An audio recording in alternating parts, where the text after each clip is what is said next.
Analyze various forces, elements influencing local and international business environment using PEST and SWOT strategies. Present by Charina Janine D. Angelis. Relationships between PEST and SWOT. PEST and SWOT are closely related approaches to business analysis. PEST is an acronym that stands for political, economic, social, and technological influences on a business. SWOT is a situational analysis tool for company leaders that involves assessing strengths, weaknesses, opportunities, and threats. PEST has correlates strongly with the threats component of SWOT, but also has relevance to the opportunities assessment. PEST Basics. PEST focuses on external environmental factors that affect the business, whereas SWOT analysis focuses on both internal and external factors. PEST explores the political and legal landscape by looking at employment laws, political issues, taxes, and regulations that impact the business. SWOT Basics. Company leaders assess strengths, weaknesses, opportunities, and threats when organizing a business, and then periodically when reviewing corporate strategy. Strengths assessment lists the company's core competencies that give it advantage over others. Weakness analysis reviews internal deficiencies relative to the competition. Opportunities assessment looks at emerging markets or untapped product diversification. Threats considers the potential that external influences, such as those identified in PEST, can harm the business in the future. SWOT analysis and PEST analysis, when to use them. When planning a project, it is important to learn about the internal and external factors that can affect the project.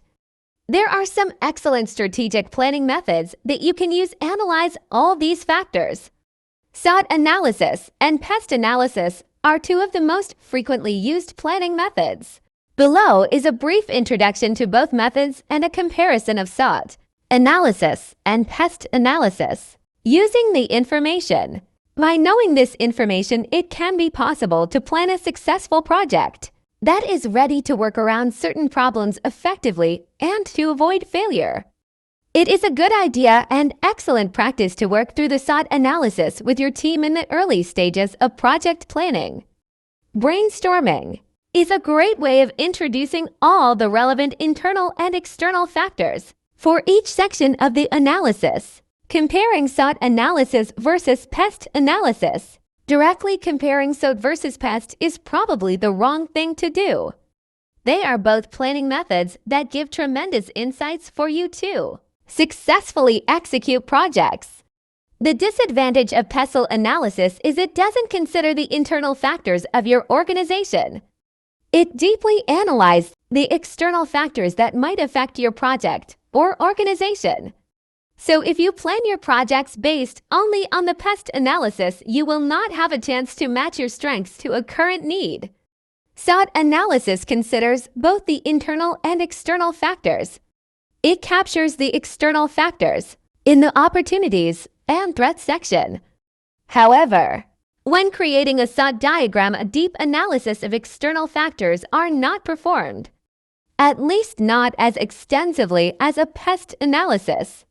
So you might miss out on external factors that can benefit your project.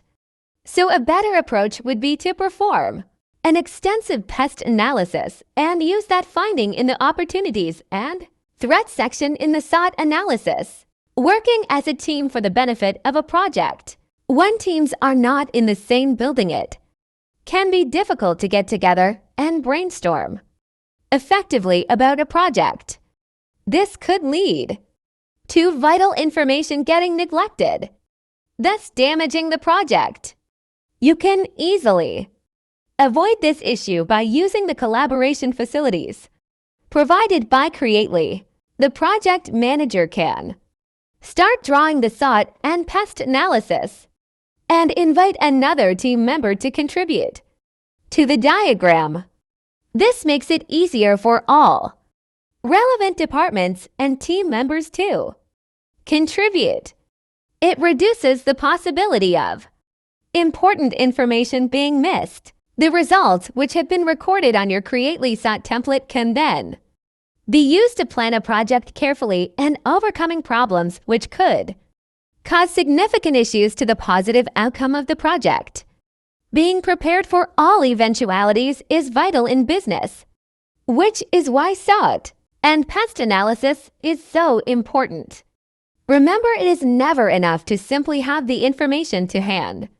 What is vital is the way that the analysis is used in order to boost profits, make sure a project is successful, and to identify areas of opportunity, which could transform the business for the better. SWOT analysis versus pest analysis. Which should you use? Perhaps the most overlooked piece of entrepreneurial wisdom is to do your homework. No amount of enthusiasm makes up for research. So whether it's starting a business, launching a product, or beginning a project, it pays in the long run to take the time for a bit of investigation. You'll either be more prepared for the endeavor ahead, or will be able to pivot your plan into something more apt to succeed. So how do you go about conducting research? SWOT and pest analysis are two valuable tools that offer valuable insights into your company and its position in the world. These analyses are meant to provide you with an objective look and the information you need to make informed, mature decisions. If you're open to using either of these tools but can't decide which is the most appropriate fit, we're here to help. Read to discover our own take on SWOT versus pest analysis and learn how using both SWOT and pest analysis can help you feel empowered to take on your next project. Reason to use SWOT and pest analysis. A main reason companies use both SWOT and pest is because these tools offer broad and effective analyses of key areas of a strategic plan. SWOT is an acronym that stands for strengths, weaknesses, opportunities, and threats. PEST has wider coverage of business and external issues including political, economic, social, technological, legal, and environmental factors. Small businesses can better compete by using these critical tools to assess opportunities and challenges. What is the difference between an environmental analysis and a SWOT analysis? Companies use several types of analyses as barometers of business health. Some reveal how the company can better utilize cash flow, while others show how the price of inputs may double in the coming months. A SWOT analysis and an environmental analysis are additional tools used by organizations. Though both give businesses insight into potential barriers and shortcomings, these reports differ in subtle ways. End of my presentation. Thank you.